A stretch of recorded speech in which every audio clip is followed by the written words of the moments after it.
for your argument, right? Because I would presuppose that you have an argument from animal suffering. Do you think that that argument's conclusion is a deductive one, that it's necessarily the case that theism is false? Or do you think it's an evidential one, that it's not necessarily the case, but it's probably the case that theism is false given animal suffering? Evidential. Okay, cool. I can work with that. Okay, second is, have you read like any theistic philosophers who have addressed this problem in any variety of ways, like Trent Doherty or John Schneider, any of those guys? I haven't read anything, but I've watched a lot of debates between atheists and Christian scholars about this.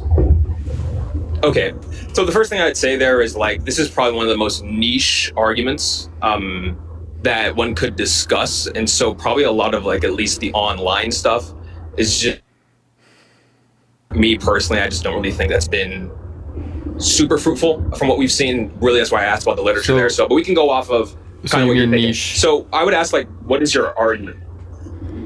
I'd say it's it's like unexpected or unlikely, given a all-powerful, all-loving God exists. Okay, so yeah, so I mean that's going to be the conclusion of the argument, right?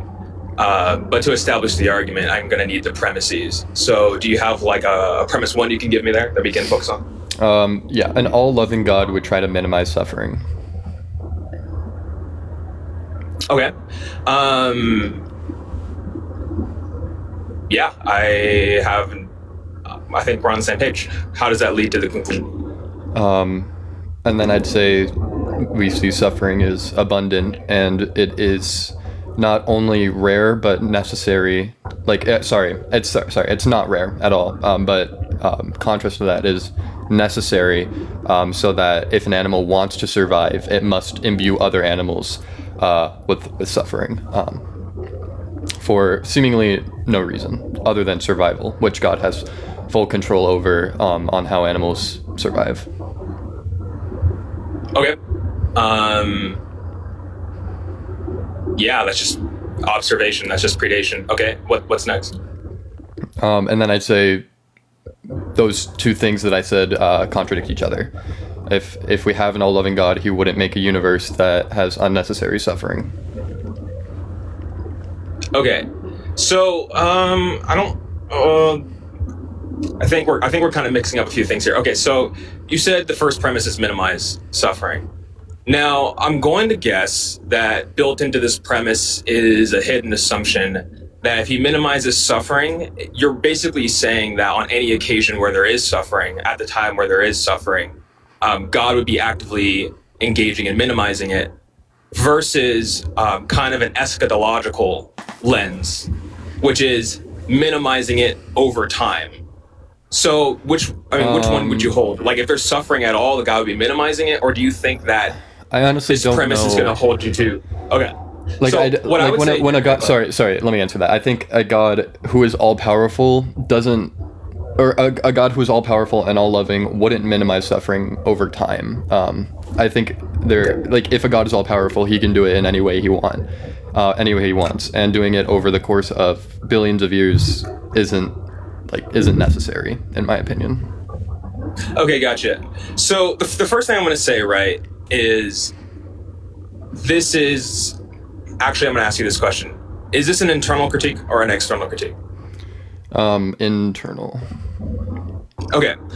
So the first problem that you're going to have here with this argument is this is just not going to be impressive to any theist, because no theist actually holds like the moral norms by which you're ascribing to built into the premise here, right? Like if you look at Western monotheism broadly, or like something that I would hold, or like philosophers who deal with this, like, who are theistic, they don't have this like God shall do anything only if it is necessary kind of proviso or ethic.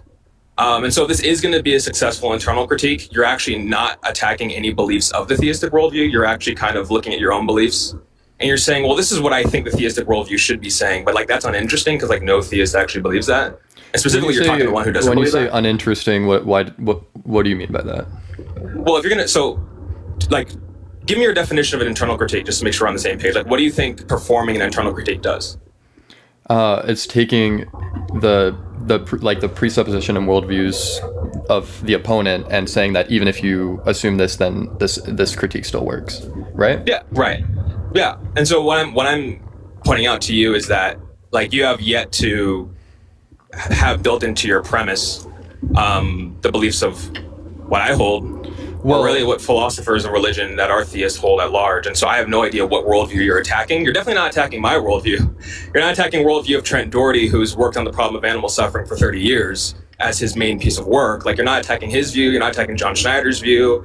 You're not attacking a lot of people's views, actually. I have no idea, actually, what you're referring to in that first premise. I'm saying, so you don't think an all-loving God would minimize suffering? No, so track back to the beginning of the conversation. I said I agreed, but what I'm saying is you probably have built into this, like most people, this idea that if God is going to minimize suffering, it won't be over time. And what I'm saying is that's not identical to God minimizing suffering. You can wait, real fast. Let me just land the plane here. It is logically consistent to say that God minimizes suffering, and he does the minimization of suffering at a very specific point in time.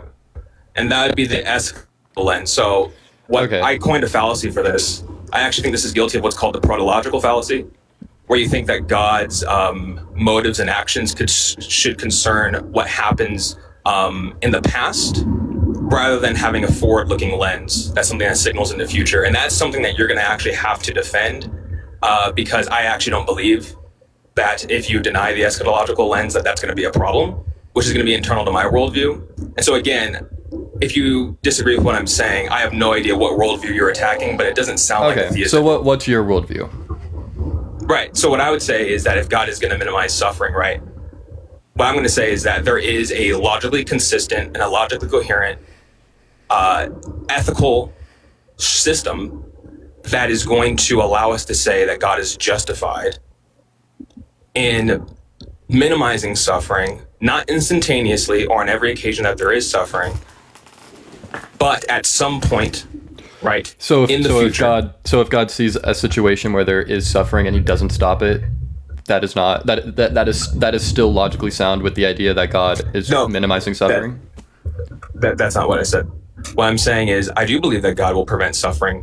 What I'm denying is that God will prevent suffering in this way where it would either be the prevention of it before it happens, or prevention of it at a particular point in time. What I'm saying is that God's prevention of suffering... Wait, hold on. What I'm saying is that God's prevention of suffering, the entire theistic worldview, especially the Christian ethic, is that there is a point in time where all suffering is prevented, where all suffering is defeated, where all suffering is ultimately defeated, and everything is redeemed.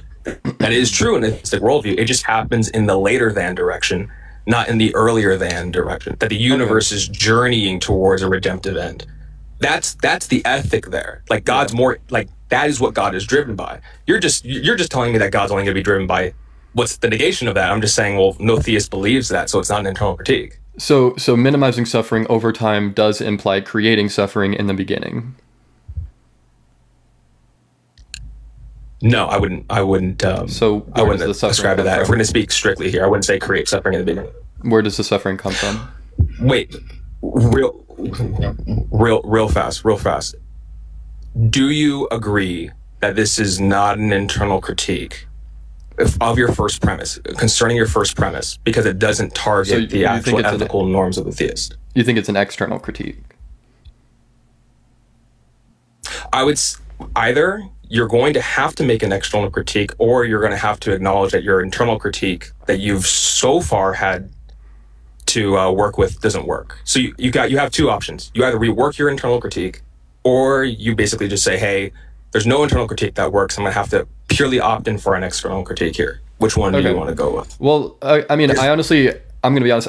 I'm not able to fully rephrase my argument so it works correctly. I'm just saying that because suffering isn't a moral term. It's just any experience that is unwanted. You know what I mean? And so I'm saying that suffering is unexpected under an all-loving God. Because I'm not saying that I need to adopt a worldview to know that suffering is wrong. I just know that these animals don't want to be suffering. Yeah, so all that's fine, but it still doesn't get you to that conclusion. And that's what I'm trying to establish here. Like, premise one doesn't even get you off the ground to that conclusion, right? Like, if you're going to be saying that, but if why? suffering is unexpected, wait, hold on. Like, the engine, like this is why I asked if you read anything on this. Like, the very engine of any argument from suffering is going to be some moral theory or some value theory of what is going to make God justified in non-prevention, or what's going to make something worthwhile in creating, and then combining that with an observation where the observation negates our previous framework we're working with is going to be moral or valuable. And what I'm saying here is, like, you're working with this framework. You mentioned earlier, you're working with a framework that either says that suffering's like any unnecessary suffering is going to be something that just is going to be unexpected on theism. But that's essentially begging the question, because no theist believes that in that particular premise. Like, that's begging the question. Like, you have to justify that. Okay, so what's your worldview?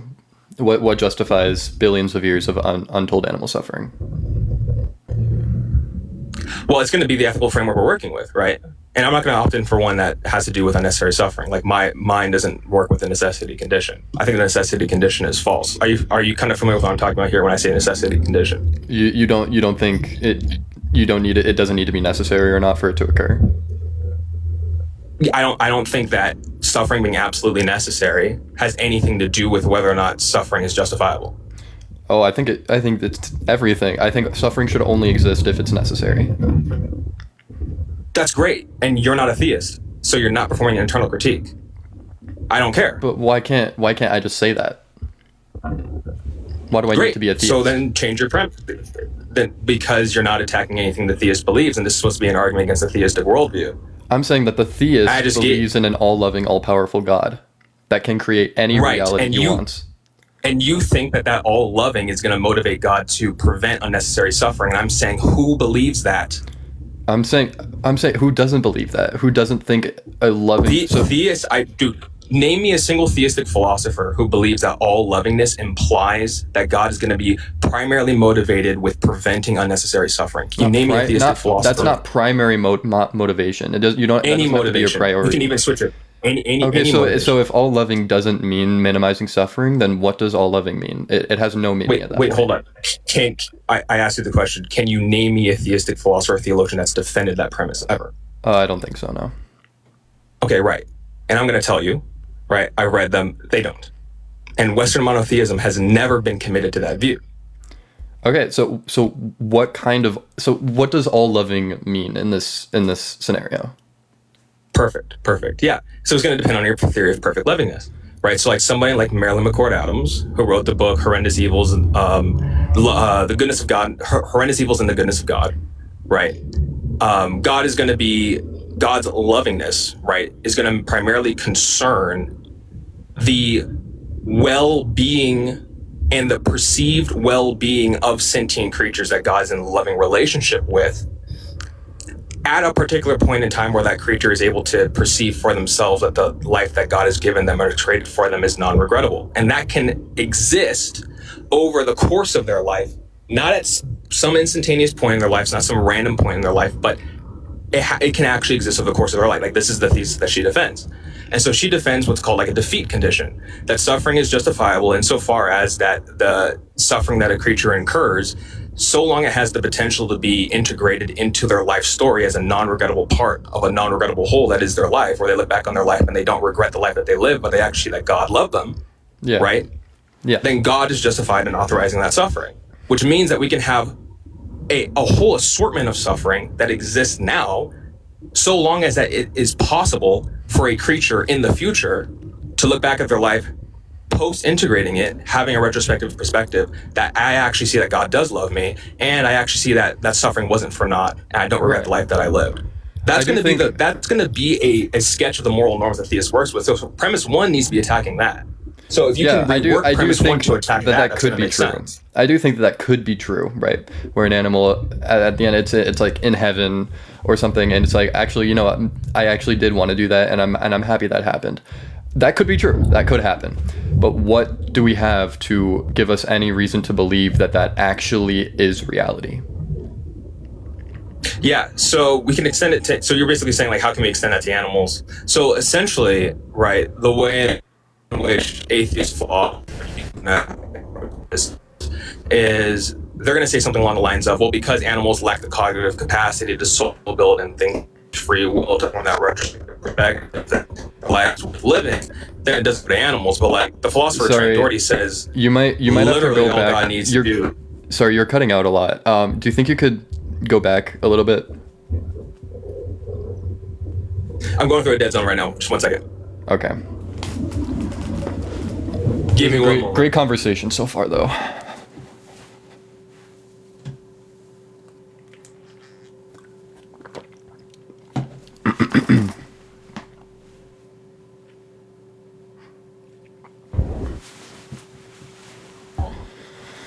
Oh my god, I'm so cold.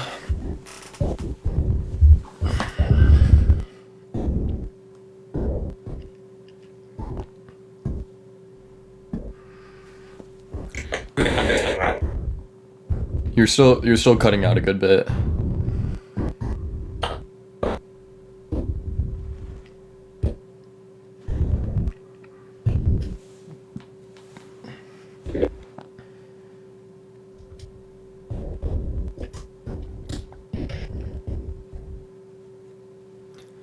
You there, World Mastery?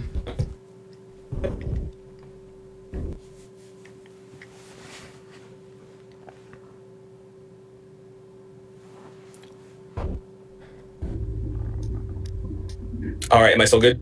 All right, you're back. What's up? Am I good to go? Yeah. All right, cool.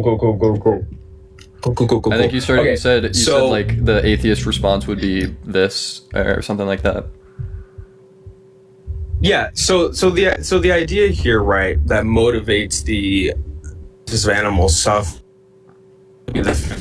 extended to animals, because animals do not have a constitution that would allow them to soul build in the same way that humans would, and that's going to be a lack of significant freedom and a lack of cognitive faculties where we can actually engage in what's called meaning making. And it's a oh man. Because God. Man, you're really cutting out. Here, do you want to? How about? Is there any way you could like get home? Like, can you drive back home and then maybe you could join back later if I'm still live? All the dead zones. Yeah, I'm sorry, man. You're just cutting out so much. And I'll be live other days too. Okay. Shoot. Yeah. Am I not good now? Also, are you driving yourself? I'm parked. Oh, you're parked now. Okay. I mean, if you're not in a dead spot anymore, maybe we can keep going. Gucci? Yeah. I can hear you now. Yeah. So this was what I was gonna say real fast. Okay, cool. This is what I was going to say, which was that because animals do not have the constitution that humans have, which is going to concern freedom, and it's also going to concern their ability to do meaning making, right? Then soul building can't apply to them. But what Trent Doherty says is, well, it's logically possible insofar as there's no logical contradiction that results from God just being able to give animals, like in a resurrection scenario, higher order meaning making faculties, higher order cognitive faculties where they have a higher degree of freedom, and they can actually engage in meaning making where they can actually go back into their memories and from a retrospective context actually form that meaning making scenario where they actually look at their lives as worth living. And so if our norms, right, around justification, if our moral norms, what makes God morally justified in not preventing suffering, has to do with the sufferer and how the sufferer sees their life, not merely the suffering itself, then we have an entire framework to make sense of animals. And the only question that is on the table, not some other question, but the only question that's on the table is, if we live in a theistic universe, what is the probability that God would do that for those creatures? And what I'm going to say is that God would have to do that in order to be good for those creatures. Oh, I agree. So if God 100%. Does exist, right? So if God exists, so here's how we know, right? Because we can't observe an afterlife. None of us can directly observe an afterlife. I don't need to explain why. It's in the very understanding of an afterlife. So the question is, right, in the same way that scientists have never observed the heat death of the universe, but it's an extrapolation of the mathematics found in thermodynamics that they can say, hey, there's a high probability that the energy keeps going this way, we'll eventually get a heat death scenario. In the same way with a theistic universe, if God is good, we can extrapolate based on certain observations that in order for God to be good to these creatures, there would have to be a future scenario where all these creatures win out in the end. And not just win in the end, they perceive they win in the end, and they know they won in the end, and they wouldn't have it any other way. And what I'm saying is, well, God's omnipotent. Of course he can do that. So there's no issue. I completely agree with you. So what's the issue? Yeah. Okay, so there's no animal suffering. There's no problem with animal suffering. Well, that's all assuming that that is true. How do we know that animals actually do go to an afterlife and actually do endorse their whole existence? Yeah, so I think that question is a little bit flawed, because you're conflating no and true here, right? And well, what I'm saying is, you even started your whole argument with if we're under a theological worldview. Yes, well, it's all under a presupposition. That's the whole. No, it's not that. That's not what a presupposition means. There's a difference between a presupposition and reasoning within a hypothesis. So a hypothesis just postulates a hypothetical, right? According to the rules of this hypothetical, what would happen? In the same way, like if you were to ask a scientist, a physicist, hey, how do you know the heat death of the universe is gonna happens? You haven't seen the heat death of the universe yet. The scientist is gonna go, well, within the very laws of thermodynamics, we can extrapolate into the future that this is the scenario that's going to occur. It's called extrapolation. You always, the way in which we extrapolate anything is based on what we know. And what I'm saying is, based on the content internal to the theistic worldview, we can rightly and justifiably extrapolate into a scenario in the future based on our particular observations. This is how anybody's going to do anything. This is not even unique. How can we rightly extrapolate that? Oh, that's super simple. How you basically make character assessment and come up with probabilistic conclusions. How do we extrapolate the fact that there is an afterlife? Like how do we go from extrapolating the thermodynamics, like what you said? Oh, okay. And then knowing that we have an afterlife. Yeah, this is good. So do you know the philosopher Richard Swinburne? Oh, I've heard of him, yeah. Okay, so you should read Richard Swinburne's book, The Existence of God, Chapter 6. It's called What World is God Likely to Create? Super good. I would reread it and read it over and over again. I recommend it to my students all the time. So here's the idea, is that when you understand what it means for God to be good, right, you can actually have kind of a hierarchy of kind of actions that we can expect God to perform. And what Richard Swinburne says is, like, for God to be good just simply means that, like, if there's a scenario where God can be good, God's going to be good in that scenario, right? If there is a action that God can perform that's the best of all actions, a uniquely best of all actions, we expect God to do that. But hey, if there's not a unique set of best actions, then God's just going to do the next best thing, which is maybe there's not a unique set of maybe not a unique best action, but maybe there's a set of best actions, so a best kind of action. Yeah. And then if there isn't that, right, he's going to go to the next thing, which is then God's going to perform many good actions, but God will never perform bad actions. So then the idea is you contextualize it. Have you ever heard of ethical contextualism? No. Okay, so basically, you've heard of absolutism, right? You know how Christians online will say, if you don't believe in moral absolutes, think about absolutism, right?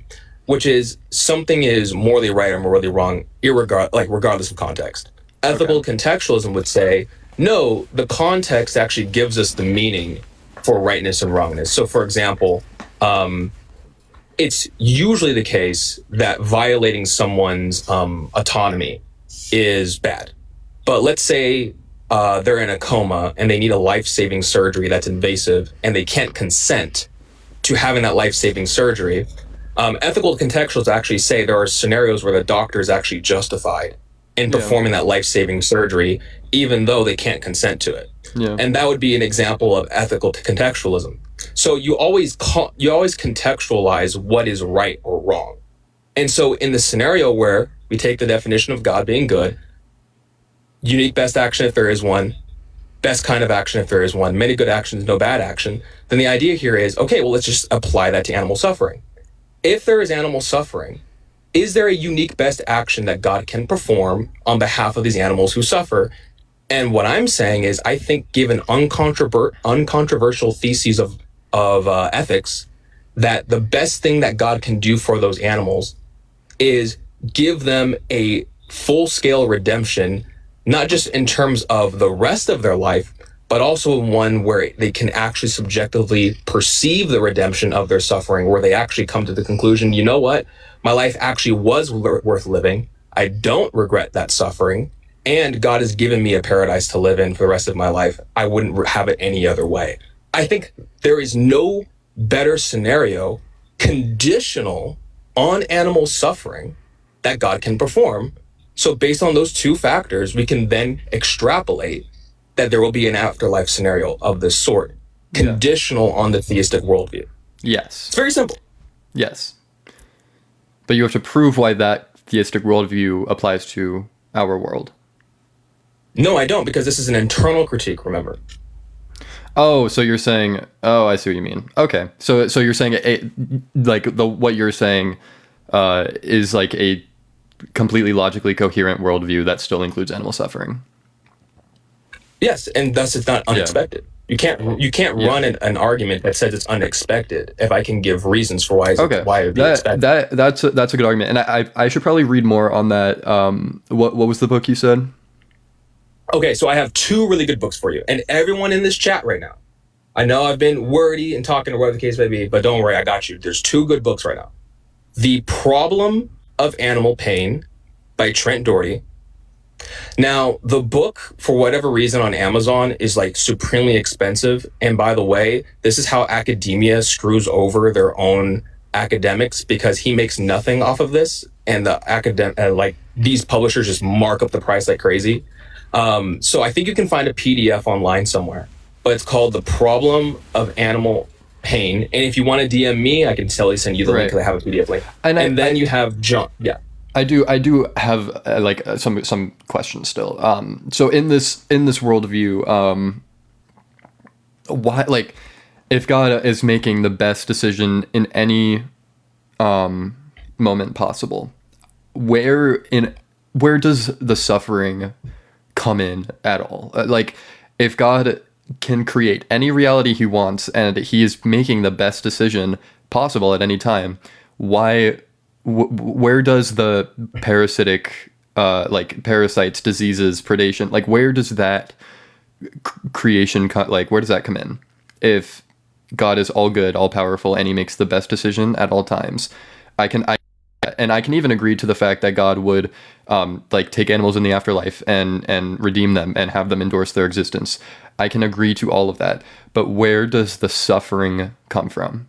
The suffering itself, like, why is that necessary? Yeah, absolutely. So one, I wouldn't say it's necessary, right? So that's the first part. I think that's my biggest gripe, personal, is that it's not necessary. And so this is where the disagreement is going to be. This is actually what Marilyn McCord Adams talks about. She calls this the myth of shared value, where she actually talks about that there's this myth that that there is like a religiously neutral set of values that the theists and the atheists come to the table with on these discussions.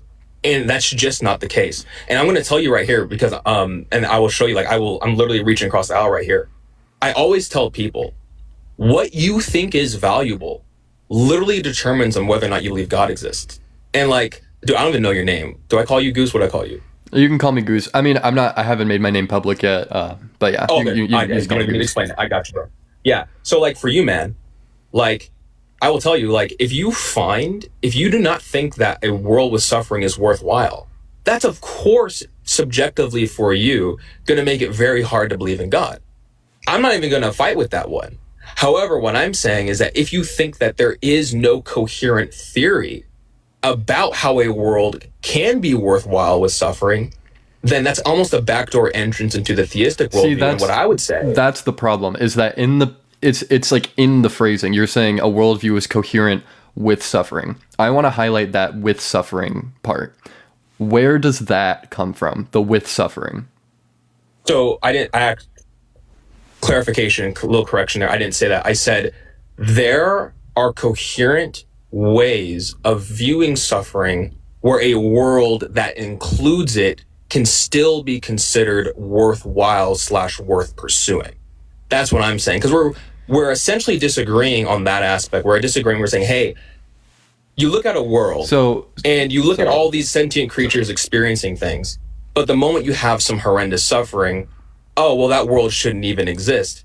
And what I'm saying is we need to unpack the value assumptions we're bringing to the table as to why we would just say, well, any world with some horrendous suffering in it, that's not a world that's worthwhile. And oftentimes, I'll land my plane on this one. Oftentimes, worthwhileness is conflated or equated with necessity. And I will tell you right now, that's an assumption that needs to be critically examined. Why is necessity playing any role in making something worthwhile? Because worthwhileness is not something that I can determine for you, Goose. Worthwhileness is something you determine for yourself, which is why my approach to theodicy explaining evil puts the sufferer who suffers at the forefront.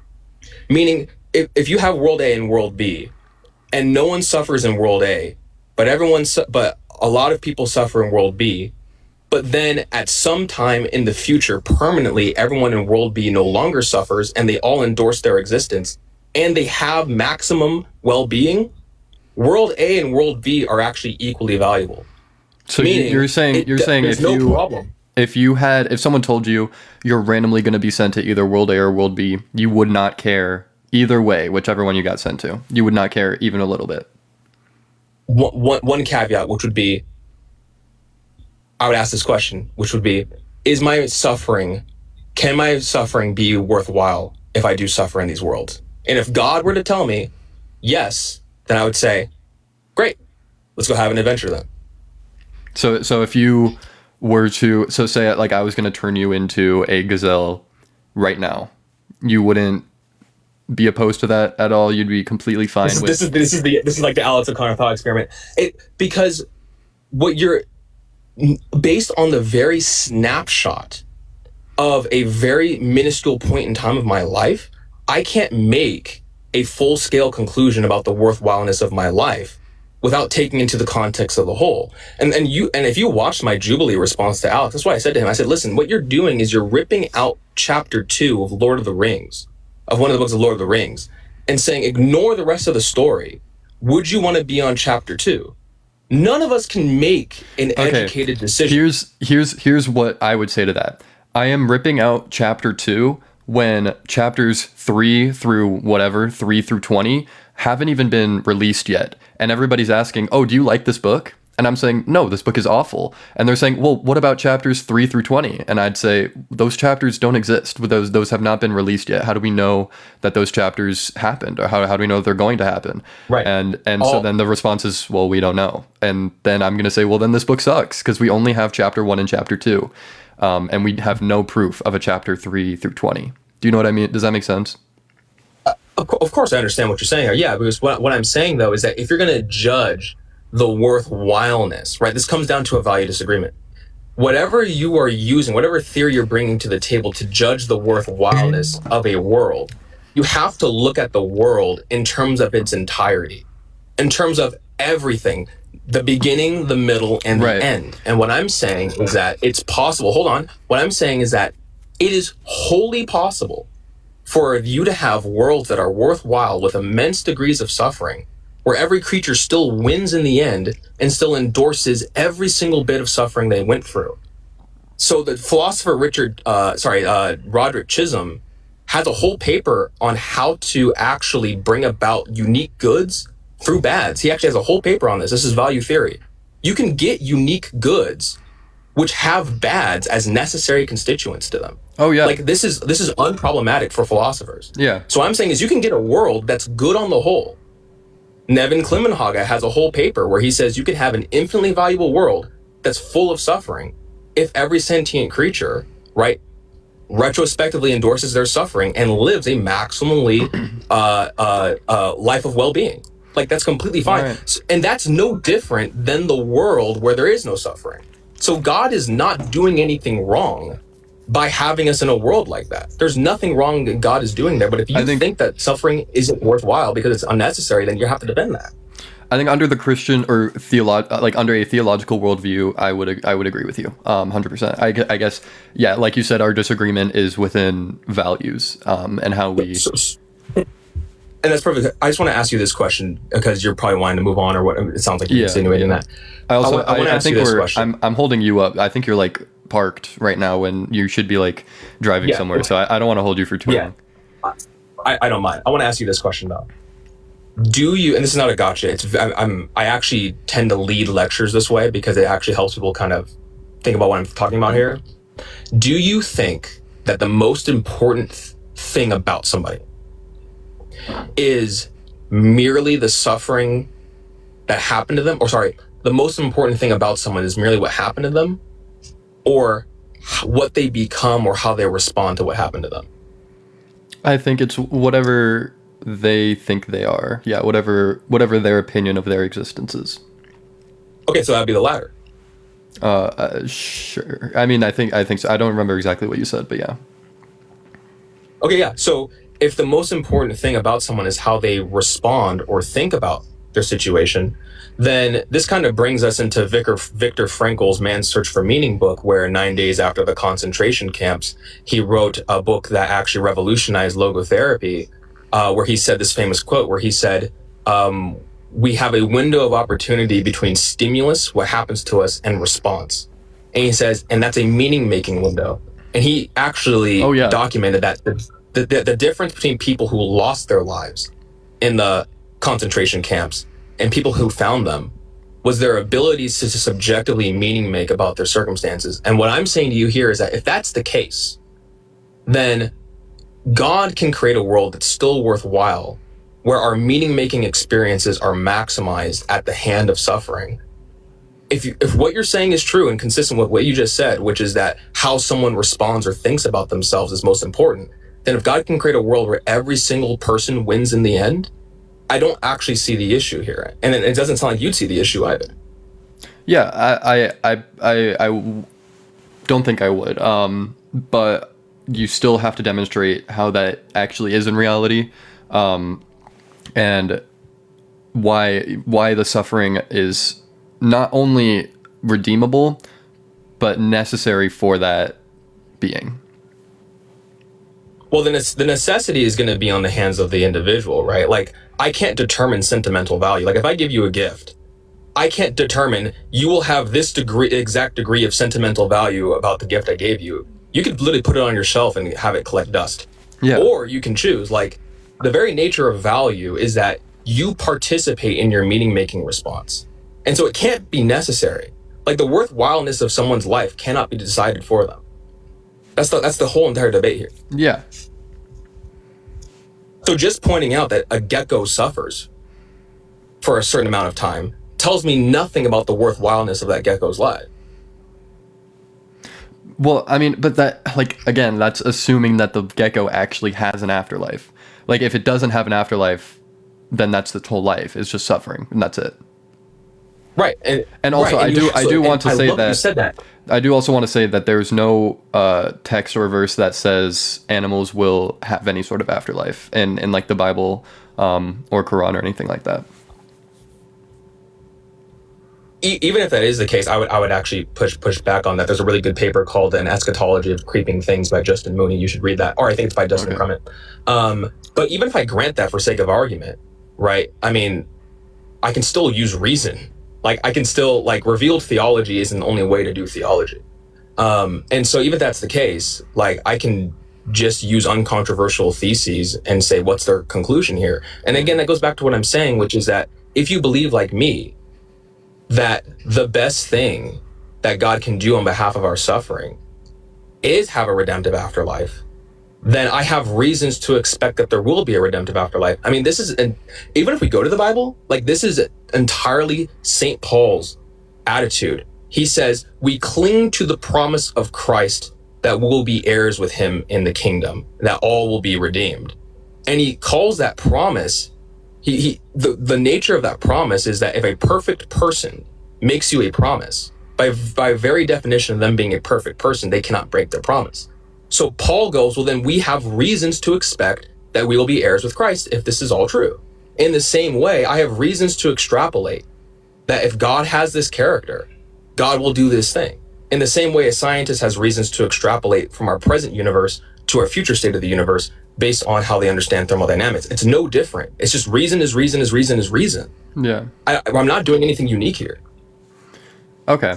I think I may move on to the next person, but thank you so much. This was a great discussion. And remind me one more time. What is that book called? So there's 2 books. The Problem of Animal Pain, and then write down The Problem of Animal Pain. All right. And then the other one is The Darwinian Problem of Evil. All right. All right, bro. Thank you so much. Yeah, man, you are so. Oh, all right. I was gonna say he's very smart, very knowledgeable. He knows just a lot of different things that I do not know. So I gotta read those things. But we have a lot of people who've been wanting to join. So let's get through these. Okay. I'm just going, I don't know what the order is. I'm just going at the top of the list because I think it's laying it out to me like who's been waiting for the most amount of time. So I think this person has been waiting the longest. Yo. Oh wait, you had some audio problems before. Are you good now? You there, Nimbus Rex? Because I remember he said in the chat he plugged in a new headset, so I thought it'd be fixed, but here I'm gonna give you some more time to fix it, okay, man?